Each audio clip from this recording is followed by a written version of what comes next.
Boa tarde a todos, não sei se dá para ouvir. Boa tarde, eu sou a Lúcia Lemos, portanto já fui apresentada pela mesa, gostava de agradecer à organização, na pessoa do Miguel Chara Brasil, que foi ele que contactou, para encontrarmos alguns aí noutras lutas. Estamos nos antípodas dessas lutas, mas aqui o que nos une é, penso eu, um testemunho na área social. O Miguel contactou-me perguntando se eu estaria disponível para contar a experiência que tenho vivido nos últimos anos na criação de uma associação na área da saúde e, obviamente, aqui estou para contar. Ele falou-me de que este encontro seria para o empreendedorismo social. Eu penso que a montante de tudo isto está porque é que as pessoas se associam. Eu acho, na minha experiência pessoal, eu comecei a lidar com o movimento associativo muito cedo, ainda no liceu, no antigo liceu, portanto, nas escolas secundárias, participando em associações de estudantes e tudo o que era movimento associativo. Penso que um pouco no espírito, depois do 25 de Abril, em que nós vinhamos, digamos, numa organização política e social em que 3 pessoas a uma esquina eram uma reunião e era para dispersar. E, portanto, depois do 25 de Abril, há uma avidez de associativismo que hoje, se calhar, de algum modo vai tendo outras roupagens, mas eu situo-me aí em termos sociais e, portanto, na altura do 25 de Abril, era, de facto, um meio para as pessoas participarem em várias áreas da vida social portuguesa.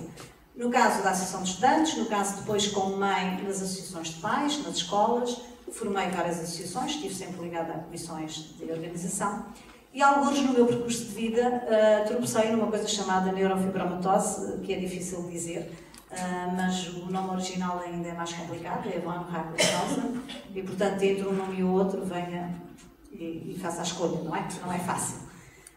Mais do que a questão do nome, é talvez percebermos, não tanto o que é a doença, porque isto não é um encontro, digamos, científico ou técnico de doenças, mas porque é que as pessoas, quando se deparam com uma doença ou com um problema, encontram como solução uma associação, o associativismo. E eu creio que o fazem por 2 razões. Uma, porque pode ser uma forma de se encontrarem e partilharem experiências, alguns numa perspectiva de criarem um muro das lamentações e juntarem-se todos para chorarem em conjunto. Esta é uma perspectiva. Outra perspectiva é, efetivamente, para trocarem experiências e ganharem forças em conjunto, também é outra perspectiva. Outra ainda é para se substituírem àquilo que é a obrigação, e agora falo eu, do ponto de vista pessoal, a obrigação do Estado, que é resolver os problemas de quem tem problemas em sociedade. Outra ainda pode ser até para acalmarem a sua consciência e, quem sabe, ganharem um lugarzinho no céu. Ou seja, eu creio que há várias motivações que podem levar as pessoas a juntarem-se. No caso das doenças menos conhecidas, e não necessariamente raras, mas menos conhecidas, o que levou à criação desta associação, e no meu caso concreto, não foi para criar um muro de lamentações, porque não tenho por hábito, nem eu, nem as pessoas mais ou menos que formam a associação, chorarem em conjunto, não é esse o objetivo. É sim partilhar experiências e servir de plataforma de encontro para as diferentes pessoas que se debatem com este problema. Porque é que não é uma doença rara? Pode não ser uma doença rara, mas é uma doença pouco conhecida. Estamos a falar de uma patologia que pode afetar 1 em cada 3.000, 4.000 nascimentos. Isto quer dizer que são muitos. Não que as estatísticas sejam nacionais, porque não as há, não há recenseamento em Portugal, mas nós não fugiremos muito da média europeia. E em termos europeus, 1 em cada 3.000, 4.000 nascimentos pode trazer uma neurofibromatose. E 50% destes casos pode ser por transmissão hereditária, porque algum dos pais é portador de uma delação num determinado gene, que está situado no cromossoma 17, por exemplo, que é uma das manifestações, a chamada neurofibromatose tipo 1, será uma delação no cromossoma 17, ou então acontece uma mutação, uma neomutação naquele embrião que se está a formar e não há transmissão hereditária. Porque é uma doença crónica, ou seja, porque é constitucional, ela pertence à formação do cromossoma, e porque é, como eu costumo dizer, é uma doença que não interessa a ninguém, nem pelo nome, nem pela falta de cura, nem pela falta de tratamento, nem pelas manifestações, nem sequer pelo desconhecimento da classe médica, porque é uma doença caprichosa no seu desenvolvimento, passa muitas vezes despercebido ao longo da vida de um indivíduo que é portador deste problema. E passando despercebida, porque não compromete a sua integração social, porque tem uma manifestação mais ou menos pouco severa, portanto com poucas manifestações, poderá acontecer que venha manifestar-se num filho ou num neto numa forma mais severa. E aí acorda a família. Aí acorda para um problema. E às vezes da pior maneira possível, que é com base no desconhecimento e com muito estigma social. Ora bem, é neste contexto que 4 mulheres, e diremos são sempre elas, às vezes, não é? 4 mulheres se juntam e formam, em 2000, uma associação portuguesa de neurofibromatose. Uma delas é médica no Hospital Santa Maria, portanto, digamos que é o polo aglutinador destas 4 mulheres. Eu sou confrontada com a situação, a médica diz-me, eu tenho para aqui tantas famílias perdidas em Portugal com este problema, e já lhes disse que uma das maneiras de partilharem as experiências era formarem uma associação. Mas respondem-me que não sabem. E eu disse, doutora, assim, formar uma associação é relativamente fácil para mim, porque eu sou advogada e, portanto, eu lido com a formação de empresas, de instituições, de acompanhamento, etc. Digo às pessoas, marcamos uma reunião, conversamos e formamos a associação. Escusado será dizer que nesse dia o que eu fiz foi nascer o meu 3º filho. Eu tenho 2 e fiquei a ter mais um. Porque desde então até hoje ainda não consegui que o filho ou a filha, a associação, se emancipasse e casasse. Porque quando se cria uma instituição, quando se cria uma empresa, é preciso dar-lhe um nome, é preciso dar-lhe uma certidão de nascimento, é preciso dar-lhe uma morada, é portanto um berço. É claro que o hospital não convinha, porque tinha que ir ao Ministério da Saúde para ter autorizações, e eu disponibilizei o endereço do meu escritório. E, portanto, isto quer dizer que a associação vive há 10 anos no Concelho de Odivelas, ainda que com o título de uma sede provisória. Isso tem permitido, e é curioso como todas as semanas, praticamente, eu recenseio 2, 3 casos novos de todos os pontos do país, e passei a representar a associação em termos internacionais. Nós juntámos já a NF Europa, que é uma federação das associações europeias, e vou, não ao custo da associação, porque eu acho que aqui a questão financeira é muito importante, mas vou, quando posso, participar nos congressos internacionais para trazer alguma informação para Portugal. E este problema existe, de facto, em Portugal, de norte a sul, nas ilhas, e estaremos dentro das médias europeias. É um problema completamente desconhecido em Portugal. É uma patologia desconhecida em Portugal, até na classe médica. Uma das primeiras coisas que fizemos quando criámos a Comissão Instaladora e depois a Associação foi apresentar, do ponto de vista institucional, a Associação. Fizemos reuniões desde a Presidência da República até aos deputados, até ao Secretário de Estado, etc. E muitos dos deputados, eu lembro perfeitamente de estar sentada à mesa, eram médicos, e quando começámos a apresentar os objetivos da associação, as características da doença, etc., ele dizia, mas a senhora é médica? Não, eu por acaso estou numa área completamente diferente. Olha, sabe mais do que eu. E porquê? Porque sendo a tal doença caprichosa que se pode manifestar muito ligeiramente, e uma das características é as chamadas manchas de café com leite, e portanto não são todas as manchas, não de todo o tamanho, nem de toda a cor de café com leite, mas um determinado número com um determinado diâmetro pode dar um diagnóstico sintomático. Por exemplo, os nódulos de Lis, que são pequenos nódulos castanhos na íris, mas que não afetam a visão, e portanto a pessoa nem chega a saber que os tem. Por exemplo, uma assimetria óssea, mas nós somos todos assimétricos, ninguém é exatamente igual do lado direito e esquerdo. Uma assimetria óssea que não tem outras complicações, não leva também a desconfiar-se que há um problema. Por exemplo, a dislexia pode ser, por exemplo, uma dificuldade de aprendizagem, mas quantas crianças na escola têm dificuldades de aprendizagem e não têm ANF? Ou seja, se houverem estas pontas soltas, não se faz um diagnóstico porque nunca comprometeu uma função vital ou uma integração social. Já não assim, se a pessoa tiver, por exemplo, um chamado, porque os neurofibromatose, quer dizer, neuro, sistema nervoso central, fibroma, quer dizer, tumores. São tumores que se criam à volta dos nervos. Se um desses tumores crescer, se transformar naquilo que eles chamam plexiforme e for na face, por exemplo, aí a olhar para o espelho está ali. O que é que estas pessoas fazem quando acontece, felizmente, em poucos casos? Isolam-se, fecham-se em casa. A família sabe que tem um problema, até uma determinada idade, porque é degenerativa, é crónica, quanto mais se vive, mais complicações se pode ter, e, portanto, até por causa da dificuldade de integração social, porque nós somos todos formatados para sermos bonitos, beltos, elegantes, sem problemas, e portanto, todos, pelo menos aparentemente, sem problemas. Quando alguém tem um problema, a tendência é para esconder. E eu costumo dizer que as associações servem, pelo menos, para mostrar à vista de todos, para sabermos viver com a diferença. É para isto que foi criada a associação. Não é para se substituir àquilo que devem ser os serviços públicos de saúde. Isto é uma discussão que nos levaria longe o dia todo. Onde é que o associativismo deve ir?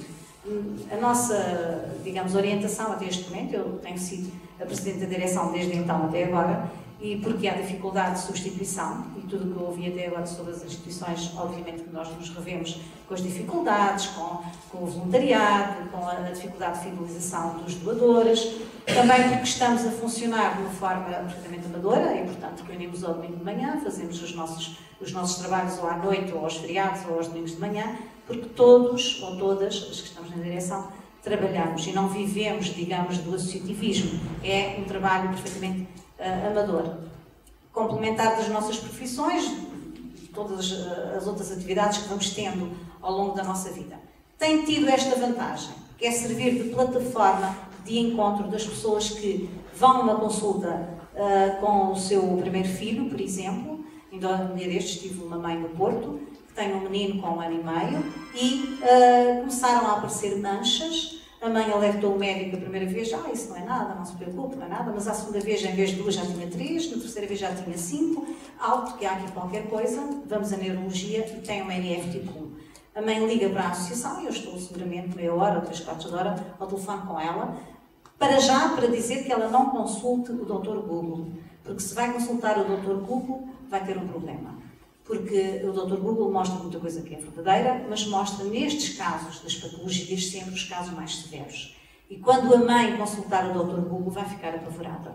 E portanto vai ver pessoas transformadas fisicamente, sem qualquer dificuldade de QI, sem qualquer dificuldade na sua condição humana, mas que têm um exterior comprometido por deformações ósseas ou por deformações com tumores em diferentes zonas visíveis na cara. Normalmente, a nossa cara é o nosso bilhete de identidade, de facto. É por isso que nos tiram as fotografias com o bilhete de identidade.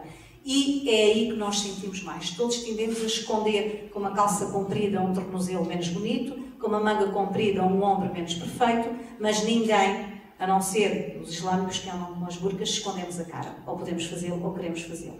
E, portanto, quando as deformações acontecem na cara, as pessoas escondem-se. As famílias têm vergonha. Doença crónica é uma mancha de azeite que cai na melhor toalha de Natal que nós temos. E, portanto, quando cai na melhor toalha de Natal, o que acontece é que se espalha e, por muito que os detergentes se anunciem na publicidade como eficazes, vão estragar a toalha para tirar a mancha. A família, tudo o que está à volta da doença crónica é comprometido, acaba por ser seriamente comprometido. Para terminar, eu tinha uma pequena apresentação, não sei se conseguimos localizá-la, mas não queria estar a amassar-vos e às 7h30 tenho que ir.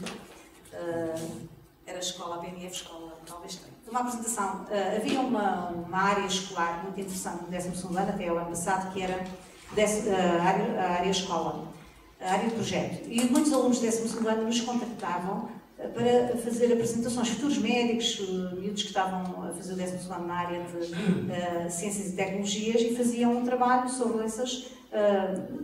A questão da doença rara tem a ver com a taxa de incidência.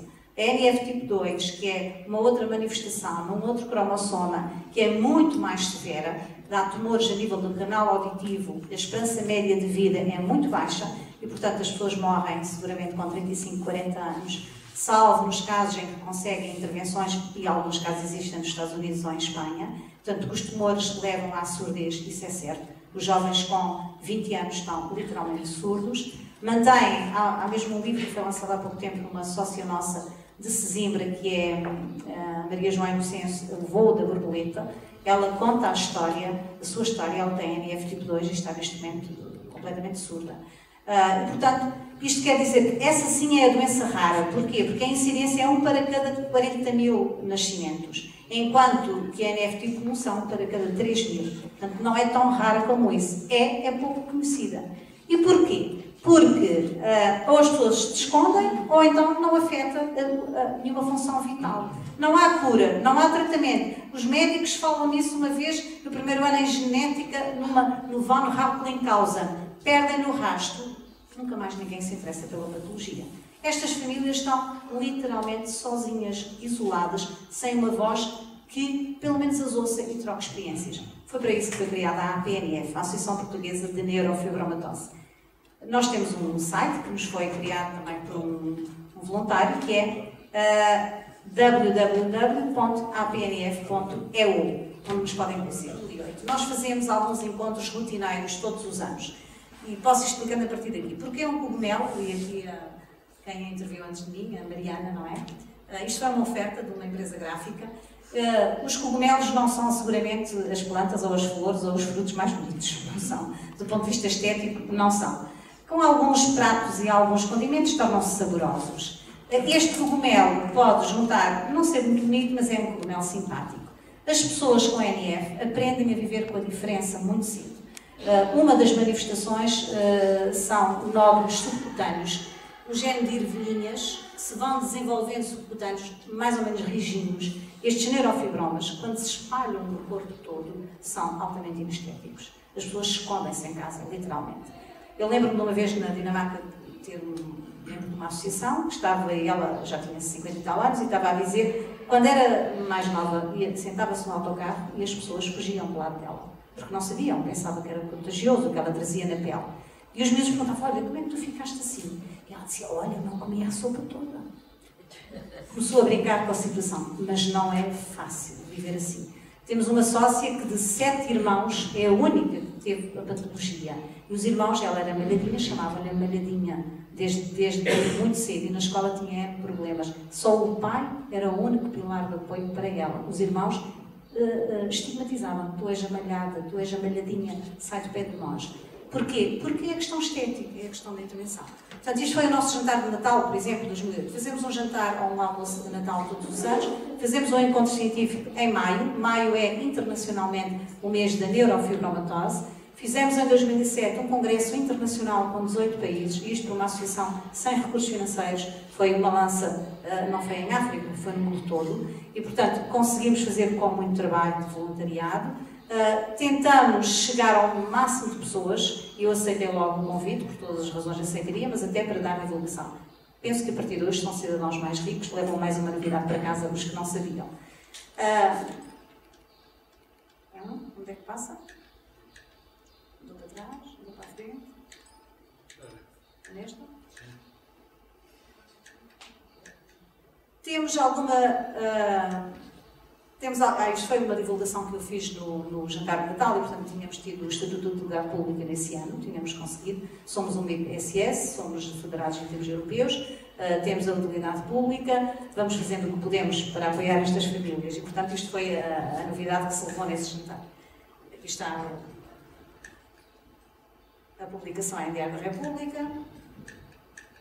Passando, não muito. E em 2008, depois do congresso, tivemos um presente do irmão de uma das sócias, é uma madeirense, ela é médica e tem NF tipo 2, neste momento é completamente surda, só comunica por mensagem por telemóvel, nem convém sequer que aproxime por causa das radiações. Ela foi operada nos Estados Unidos e, portanto, são pessoas com algumas posses. O irmão, que é um engenheiro aeronáutico, presenteou-nos com uma subida ao Kilimanjaro para levar a bandeira da APNF e colocá-la no topo do Kilimanjaro. Isto permitiu-nos, pelo menos, mais do que o congresso que tinha acontecido em 2007, a subida ao Kilimanjaro, permitiu-nos pelo menos uma peça num jornal de uma televisão à hora do almoço, o que foi ótimo. E, portanto, aqui temos o Maurício Santos a sair do aeroporto da Portela com a nossa bandeira. O que nós tivemos em termos de custo foi dar-lhe a bandeira, um boné e um porta-chaves da associação, que ele levou para o Kilimanjaro. Este é o percurso, eu ia fazendo todos os dias o percurso, ele ia mandando mensagens enquanto pôde, dizendo o Maurício já está a 1000 metros, o Maurício já está a não sei onde, e portanto ia dando a informação, e se criou algum empenho nas pessoas e deu na altura bastantes notícias. Aqui está o Maurício a subir, continua, portanto ele ia fazer férias na mesma, ele gosta, ele é alpinista, ia fazer férias, e depois perguntou-me se, e agora já me fez outra proposta, ele tem com a mulher um projeto de transformar gravatas ainda não percebi muito bem, faz qualquer coisa com gravatas e disse-me que vai fazer gravatas usadas, que vai fazer qualquer coisa para a associação. Portanto, isto é o Maurício, ele depois teve um problema de desidratação, etc. Aqui já estava a 3.930 metros, esta foi uma fotografia que saiu no Jornal da Madeira, e aqui está ele, que já estava com graves problemas de saúde, porque depois desidratou, havia muitos ventos, apesar de ser lá ser verão, tirou a fotografia e fugiu logo, porque estava já quase a desmaio. Pronto, isto foi no jantar de Natal. Agradecemos ao Maurício que esteve presente, por ter feito esta subida ao Kilimanjaro em nome da Associação. Agradeço-vos, estou disponível a qualquer informação e, portanto, acho que, apesar de tudo, as associações continuam a fazer sentido. Não creio, e esta não tem sido a nossa perspectiva, que deva ser uma perspectiva da caridadezinha, isso aí, para mim, de facto, não é. Não creio que possa ser para sossegar a nossa consciência, que tem uma área, não nunca para substituir o Estado, e, portanto, eu tenho uma visão diferente em termos políticos do Miguel, estamos sentados nos polos opostos, porque eu acho que nós, enquanto coletividade, transferimos para quem nos governa parte da nossa liberdade para que seja usada também para suprir as nossas dificuldades enquanto cidadãos. Portanto, acho que as associações não podem, não devem substituir-se ao Estado, e muito menos na área da saúde. De qualquer modo, do ponto de vista social, tem um papel importante. Eu, pessoalmente, e acho que é por isso que estou aqui, penso que todos nós temos a obrigação de participar na sociedade em que vivemos. Podemos fazê-lo de várias maneiras, uma delas estarmos aqui a conversar, a partilhar experiências, outra pode ser ajudando as pessoas que têm um problema em casa. E, portanto, resumindo e concluindo, a doença rara ou a doença não rara é qualquer coisa como, e no caso deste tipo de doenças que nascem com as pessoas, é como aquela viagem que nós projetamos, fazemos os planos, guardamos no milheiro o dinheiro, já temos o destino a algures, mas a meio da viagem, no outro dia ouvi uma apresentação deste género, a meio da viagem o avião avariou e dizem-nos que vamos parar. E temos que parar a meio. A nossa viagem era uma gravidez linda, com o melhor filho do mundo, com aquilo que podia vir sempre melhor do que os outros, porque é aquilo que interiormente queremos e desejamos. Parámos a meio do deserto. E quando nos abrem a porta e dizem que saia, porque o seu destino é aqui. Nós dizemos, não. As férias que eu programei, o bilhete que eu paguei, não era para aqui. Era para uma praia linda, azul. Não é isto. E dizem, não, o avião já não levanta.